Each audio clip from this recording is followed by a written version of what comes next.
Welcome to Influential Entrepreneurs, bringing you interviews with elite business leaders and experts, sharing tips and strategies for elevating your business to the next level. Here's your host, Mike Saunders.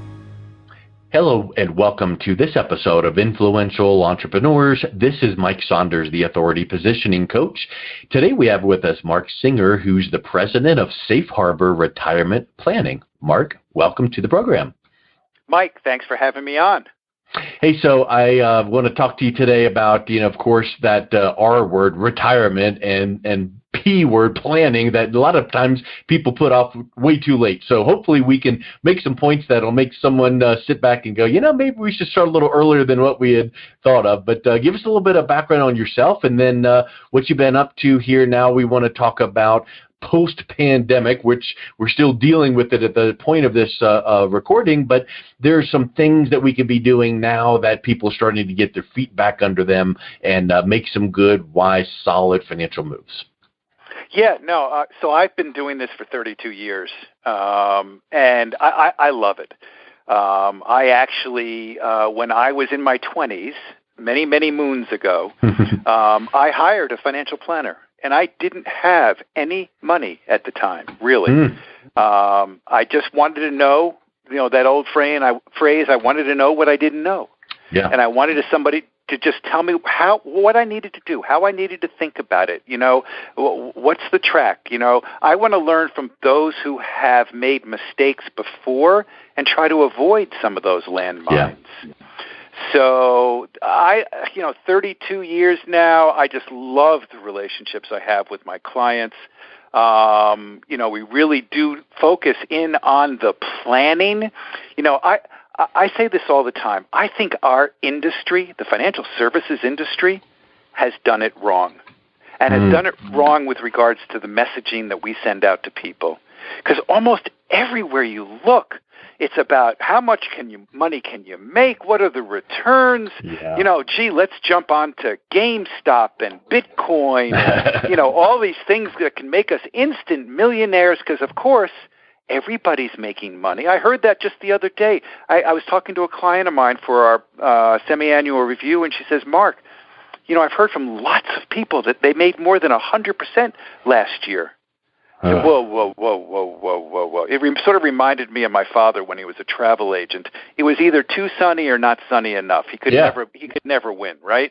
So when we dug deep into it, what she realized was, there were some people and there are some headlines that indicate, all the investing stuff, but our industry focuses way too much on the investments, on the short-term gains, without telling you what the risks or losses might be, and without telling you what you need to do long-term in terms of putting yourself in a position to retire. Well, I really love that you start off with that, and I also love that the name of your company resonates right with what you said, Safe Harbor, not exponential return harbor, right? So it reminds me of a story. I don't even know where I heard it and what it really applied to, but maybe you've heard a variation of this. There's this rich little old lady that wanted a chauffeur, so she started interviewing and test driving chauffeurs, and she would take them up to these mountain passes and say, whoever can get closest to the edge will be able to be my chauffeur and make all this money, and it's prestigious. And so the first person gets 2 feet away, the second person 1 foot away, the second person 6 inches away, and then the other person gets 10 feet away, and she goes, you're hired. I don't want to have the risk of going over the edge. I want you to be safe. And to your point, it doesn't matter about these mega returns, because let's get the real story. How much can we protect what you have because you've earned over the years this nest egg, and then let's make some wise moves to make the gains in a logical way. But that is the mindset that I really think that people need to keep in mind. Great point. And I think there's also a different perspective. I've learned this over the years. I learned probably as much from my clients and the way they think about things as hopefully they learn from me. And there was a very interesting study that really, to me, really nailed it. And they did a study on those people who had $500,000 of assets, investable assets. And the question was, do you think you have enough to retire? And the answer was, the predominant answer was no. They said, okay, follow-up question. How much do you think you need in order to retire? And the answer came in somewhere around $1 million. And then they went to the folks with $1 million. And they asked them, do you think you have enough to retire? No. And the answer was no. Yeah. Well, how much do you think you need? And the answer was somewhere in the vicinity of $2.4 million. So they went to those people with $2 million. You know the answer. They said no. And their follow-up answer was they thought they needed $5 million. So if we can get away from this, let's just focus on money, because we don't even know how to internalize what it means to have $500,000, $1 million, or $2 million, because we don't really know what that amount of money will do for us. Because it's numbers on a piece of paper. Right. Shouldn't we step back and start with our goals, our planning? What cash flow do we need? What risk do we need to take? What's our family situation? How do I want to? What do I want to do in retirement? Am I going to go work, volunteer, travel? Do I have to work? What kind of risk do I need to take on my portfolio in order to generate the income that I need? And that's the question nobody gets. So here's the deal. So when the markets are going up like this, everybody's smiling. And by the way, in the post-pandemic world, isn't it nice to actually see a smile? Yeah. Right? Yeah. One of my kids the other last night was talking about someone that they've met about 4 months ago, of course, with mask, and then saw them yesterday for the first time without mask. It's like, oh my word, I never would have imagined that but seeing a smile, having something to smile about, and then actually seeing that smile. Isn't it great? So, we need to understand what retirement is going to be. So if the market, by the way, everybody's smiling, market's been going up for numbers of years, forget the short-term blips. We've had quite a run, okay? So, but what happens when you go into retirement and you need to take income from the portfolio, which most people do, because there's no such thing for most people, unless you're a municipal worker, as a pension. So many people beyond their Social Security have to take money from their portfolio. Well, do you know that if the market is going down, and yes, we are going to face a time where it's going to go down for more than 10 minutes, okay? So when it goes down and you are taking money from the portfolio because you need it, it makes it a double whammy.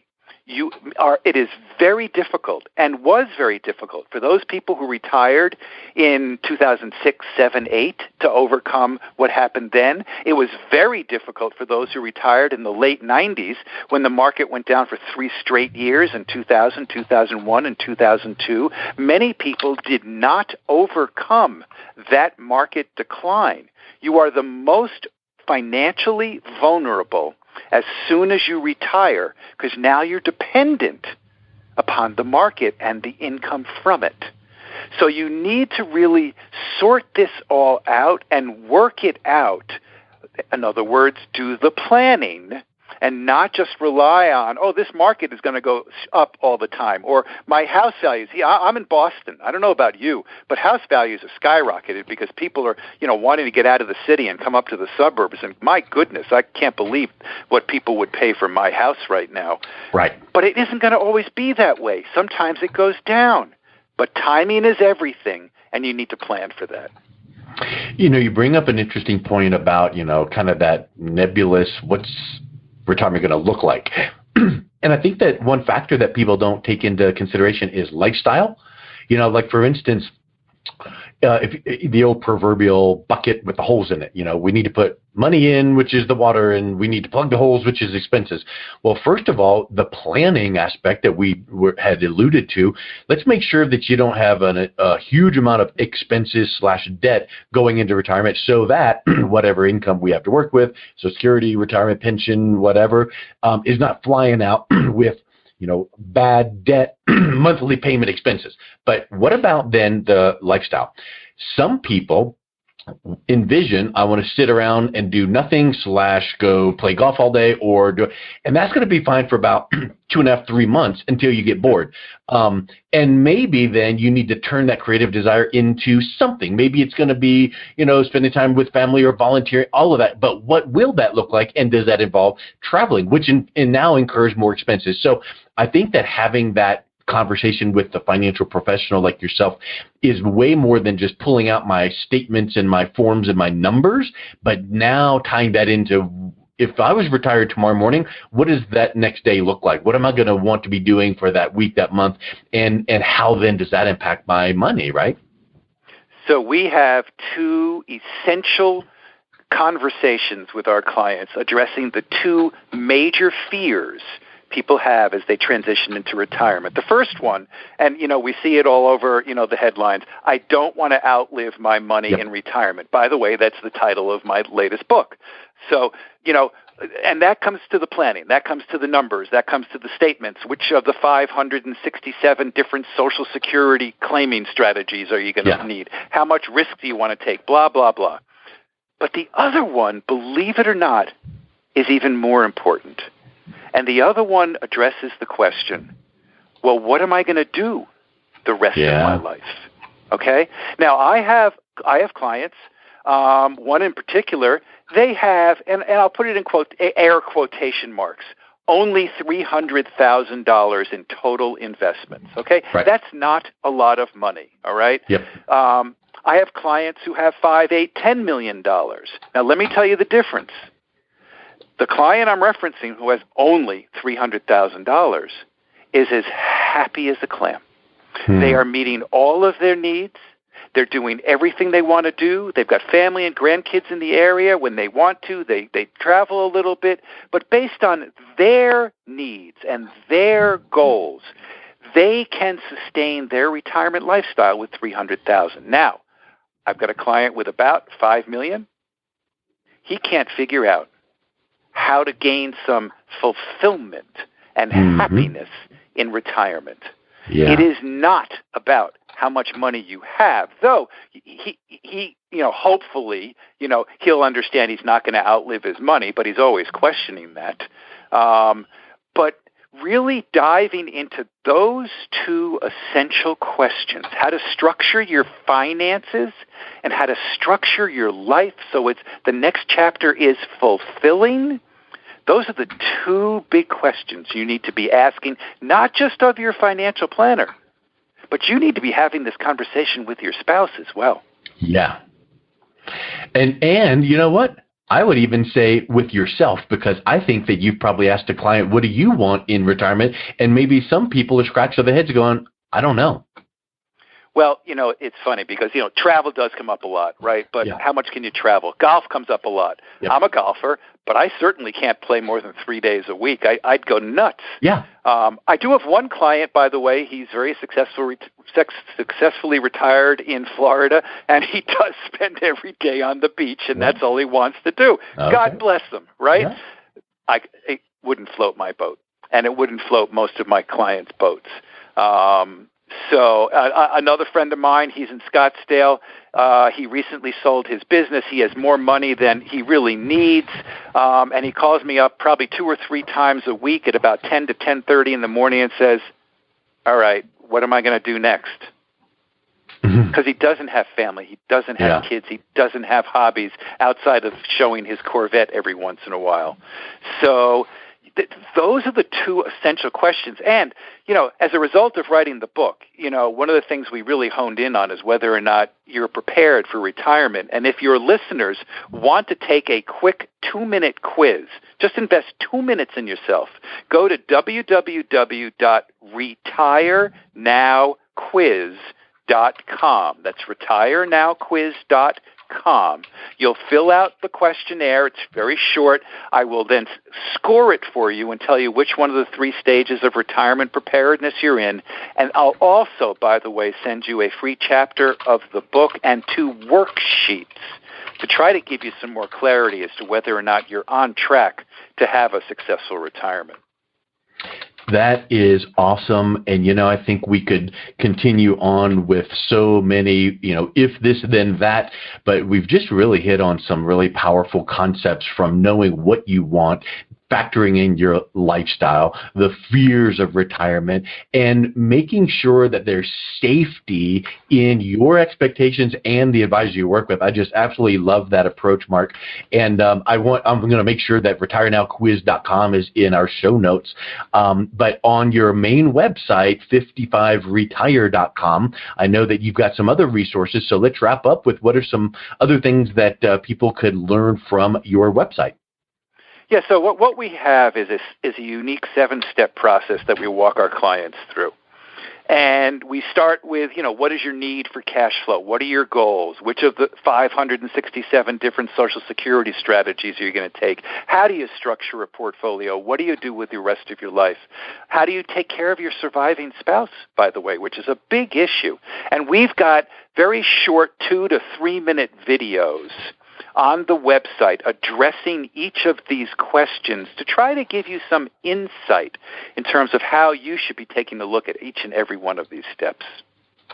I love it. Well, Mark, thank you so much for coming on today. It's really a pleasure talking with you and really learning about your safe approach to retirement strategy. So thank you so much. And I encourage everyone to take that quiz, pick up a copy of or the first chapter of your upcoming book, and wish you all the best. Thank you, Mark. Thank you, Mike. You've been listening to Influential Entrepreneurs with Mike Saunders. To learn more about the resources mentioned on today's show or listen to past episodes, visit www.influentialentrepreneursradio.com.